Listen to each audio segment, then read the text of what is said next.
Hi, welcome back to Will Candles. My name is Sherry, and my videos are all about candle making and the candle business. Today's video is going to be all about how to ship candles in the summer.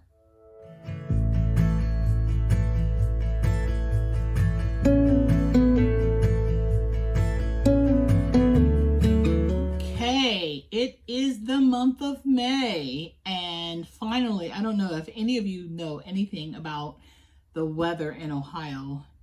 We don't know literally whether it's going to be summer, spring, fall, or winter. So just last week I had the heat on at night. Today it was 70 some degrees. But for the majority of you out there, summer is approaching, or at least warmer weather. So one of the big questions that I received, and that I knew that this was coming up, and I also wanted to do a video about it, is how do we ship our candles in the summer months and not have them melt or be disfigured or just be a mess when they arrive at the customers. So I'm just going to show you real quick some of the things that I have in front of me that I'm going to be creating ways for you to ship your candles in the summer. So first of all, we have a pair of scissors. We have a tape measure. We have shipping tape, and we have Scotch Super Hole so that I can tape before I can get to the shipping tape. We have some craft honeycomb paper. I have my own boxes that I use to ship in, and also I have some in the United States Postal Service boxes just for demo purposes. And I have ice bricks. So these are not for, I do have a couple for demo purposes that are actually frozen, but these are like the gel, how they come, and then you would just simply put them in the freezer and let them freeze so that they are usable for shipping. And I have a mega roll back here. This is the cool thermal bubble wrap. And that I will make sure, and matter of fact, anything that I have here today, if possible, I will link it down below. So I say, let's get started, and I am going to show you probably, let me see, at least 3 ways that you can ship your candles so that they will get there. Okay, so the first way that you can send your candles, and this is the first way with using an ice brick. So I'm going to be a little bit out of order. Okay, so the first thing you're going to do is you're going to have to cut yourself some of the honeycomb paper. And let's say you're going to do just a small candle, the 9-ounce jar. And we need a piece to wrap around the candle. And this is so easy to cut. You can just see, kind of eyeball it, see what you need. Need a piece to wrap around the ice pack. We need a piece to stuff in between the ice pack. And actually, you can even tear this paper. It's so easy to tear. And maybe a little bit more, and I'll just show you for demo purposes how easy it is to tear. It's just paper, and it just tears. Okay, so let's lay that roll back there. Okay, so let's start with the ice pack. And this ice pack, I didn't do such a great job of folding it in half, but now it is frozen solid, so I can't change the size of it. So this will have a little bit of the frost on it. So let's go down in here. And we want to wrap this. I'm going to kind of spread out our honeycomb paper a little bit so that it can fully surround the ice bricks. Okay, so, and as you can see, there's a little bit of water. I don't know if you can see that, but you do want to wrap this and just make sure that the paper, it's enough paper to go around it a couple of times. And then we are going to put this in the bottom of our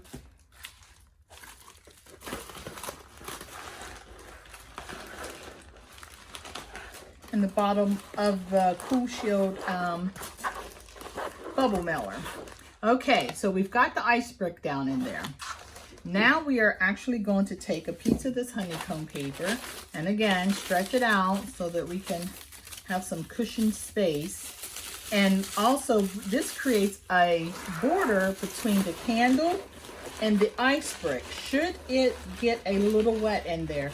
I have shipped these and I have never experienced them getting wet to the point where they actually touched my candle. So this honeycomb paper here is actually going to be to wrap the candle in. So at this point, you would just start here at the corner and you would wrap, and then I would fold my sides in. I want to make everything nice and neat. And keep wrapping. And then if you have a sticker or whatever that you have to put on here, you can put a piece of tape. You can put, I actually have stickers, but I'm not going to go that far because this is for demonstration purposes. And you would take your candle and you would stick it down in the bag. Again, it's going to be a little snug. So now this bag, you could either fold it and close it at this point, or you can take another piece of the honeycomb paper and kind of ball it up and put an extra layer of cushion beside the candle. And as you can see, it will still close. So since I'm going to show you, okay, these are 2 candles. Let's say you have an order for 2 of the 9-ounce straight-sided jar candles. You would bring that up, seal it down. Over here, I have another one all ready to go. And hopefully these will fit inside of this. Now this is a domestic and international use. I would not use this box. I'm using it for demonstration purposes. I would use the flat rate priority mail box from the post office. So I do believe that both of these candles would fit in here, as you can see. So this box is, what are the measurements here? This is a 7 by 7 by 6. So you could actually just buy a regular box, or you could just make sure that you get a priority mail flat rate box that will hold in the same space. You would put your, so you would put your stickers, your labels, your little candle care, postcards, what have you, your thank you, whatever in there. I don't think anything else is needed in here. So I would seal it, and then I would put labels on, and as you can see, nothing is moving there. If you were only going to ship like one of these candles, then I would downsize the box.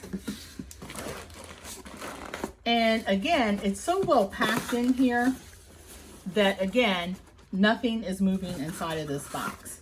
So if you were going to do a larger candle, like a 3-wick candle, you could just do the 3-wick candle by itself, and maybe one of the 9-ounce candles would fit on the side of that. But the main thing I wanted to show you is how to put the ice pack in the bag, put a barrier between your candle, wrap your candle in the honeycomb paper, may or may not put an extra layer of the honeycomb just for cushion, seal this bag closed. Also, I'm going to give you a main point right here. In the summertime, I only mail my candles on Mondays, Tuesdays, and Wednesdays. Write that down. Monday, Tuesdays, and Wednesdays. Because you don't want to risk that candle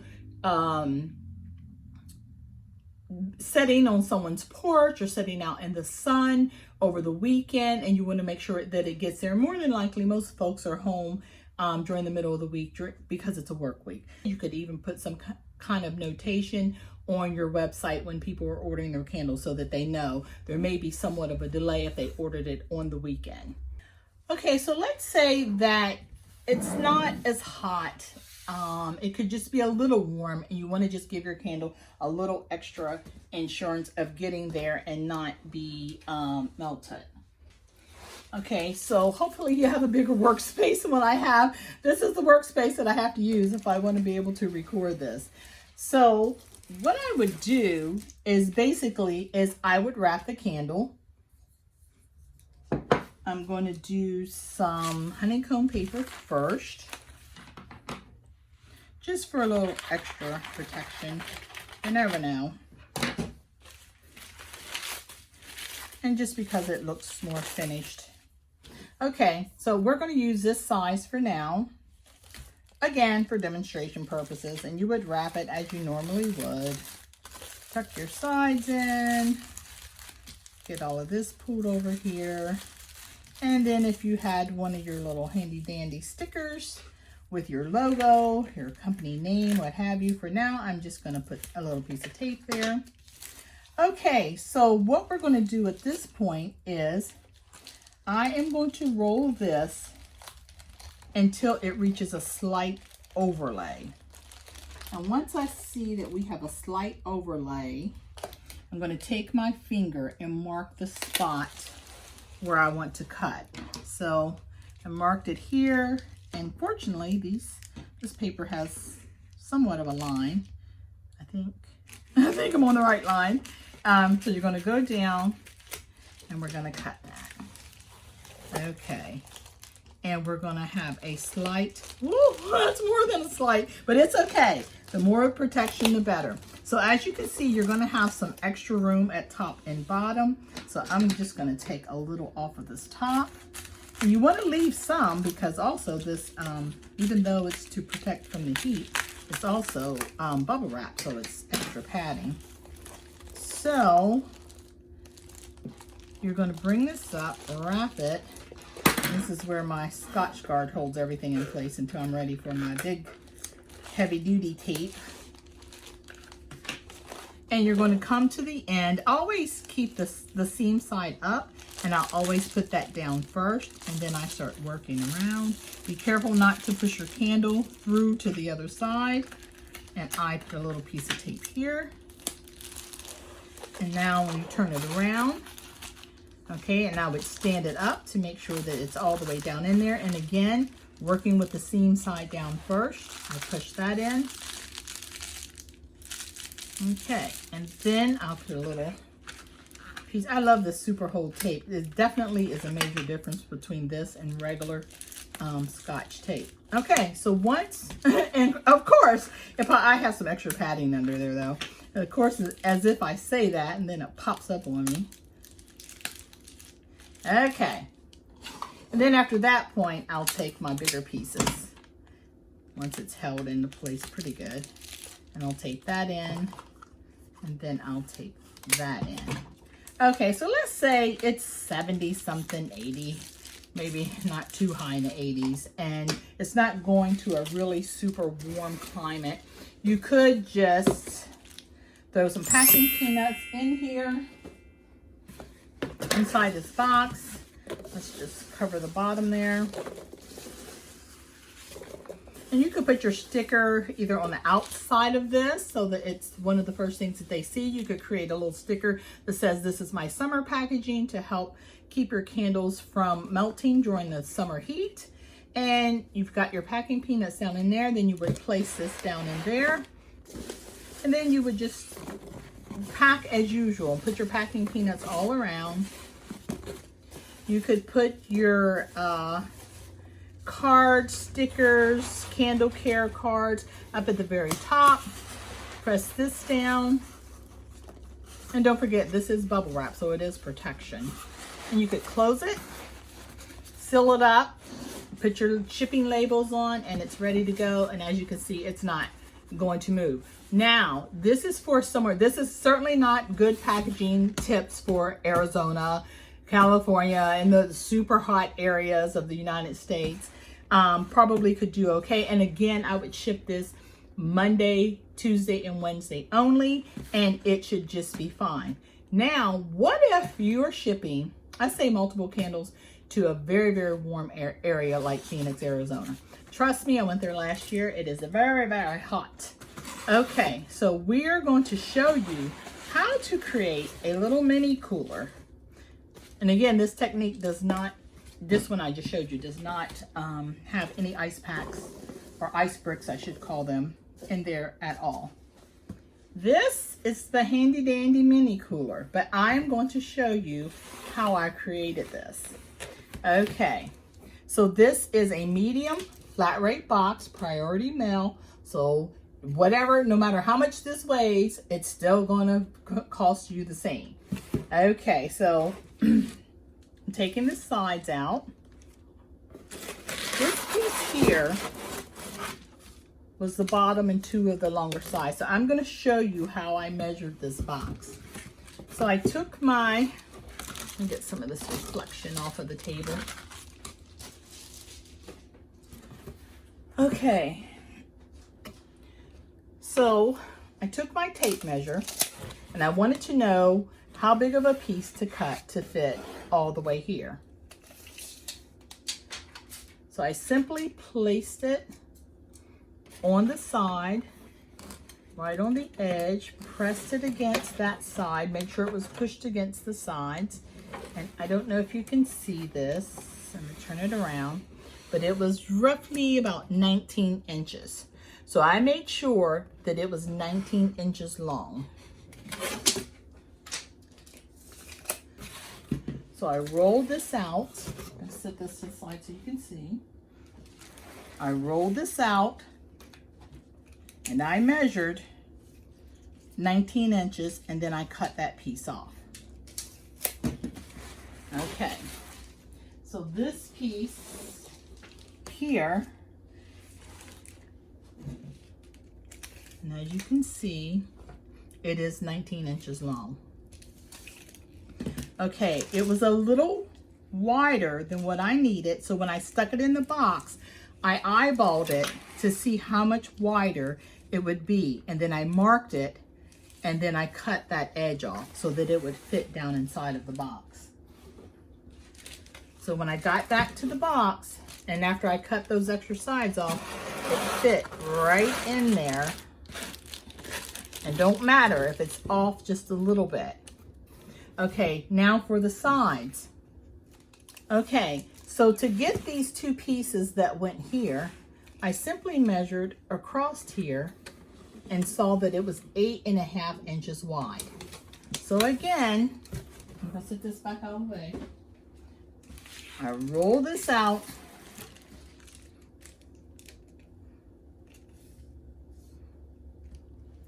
And I measured, let's see if I can turn this around so you can see it. I rolled this out. And I measured 8.5 inches and I cut it. So as you can see, that is this piece. So you have two sides, so you're going to need two pieces of this. So you cut that, and then you measure 8.5 inches again, and then you cut it again. Don't worry if you get mixed up in these steps, just keep playing the video over and over again, and it will show you what I did over and over again. So let me show you how that all came together. Okay, so we've got the big piece, and then these side pieces, don't worry that they stand up out of the box. Let me get the other piece. Okay, can you see that? Because once you get your candles and everything packed in here, guess what's going to happen? This is going to be your lid. So you have created a cooler for your candles. So let's just say we're going to pretend like these weren't wrapped. And because I would not wrap these in here, I would take probably, let's get these ready. And I don't know that your candle bricks need to be folded for this one. So I would probably take 2 candle bricks and I would wrap them in a little bit of honeycomb paper. And that's just in case if some frost were to come from the frozen bricks. These again are not frozen, but for demonstration purposes, we're going to wrap them. You could just use plain craft paper. It could work just as easily. So you've got that one wrapped. We're not really making cushion. We're just simply wrapping the bricks to prevent the frost from touching the candles. Okay, so we're going to bring our cooler back over here, and we are going to put in our wrapped candles. I'm going to undo these so that we can use these for demonstration purposes. Okay, so there's a 9-ounce candle. That's a brick. We don't want that. Let me get the other one out of here.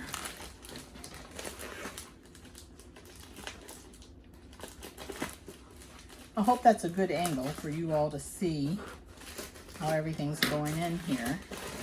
Okay, so put a little space in between each other.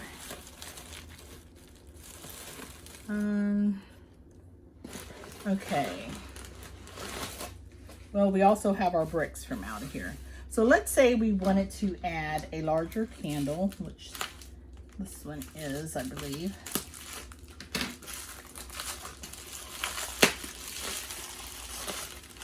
We are definitely winging this.